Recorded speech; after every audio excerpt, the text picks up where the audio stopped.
आप leader Gopal Italia को Delhi police ने रिहा कर दिया है। पाटीदार हूं इसीलिए कार्रवाई हुई। गोपाल इटालिया का बयान आपको बताते चलें कि पाटीदार समाज से नफरत करती है बीजेपी। इस तरीके के बयानात इटालिया ने दिए। रिहा होने के बाद एनसीडब्ल्यू ने गोपाल इटालिया को तलब किया था। उनकी गिरफ्तारी अमल में आई थी और दिल्ली पुलिस ने इटालिया को हिरासत में लिया था और अब आपको बताते चलें उनको रिहा कर दिया गया है।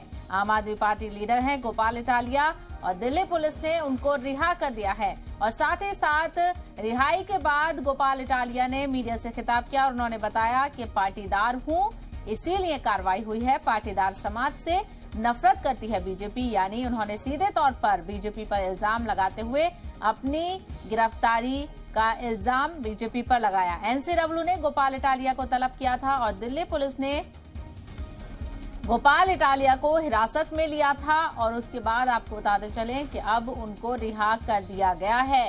गोपाल इटालिया ने मीडिया से खिताब करते हुए बीजेपी पर इल्जाम लगाया। सीधे तौर पर पूछताछ के लिए उन्होंने बीजेपी को निशाना बनाया। उन्होंने कहा कि पाटीदार समाज से हूं और इसीलिए बीजेपी पाटीदार समाज से नफरत करती है, इसीलिए ये सारी कार्रवाई उन पर की गई है।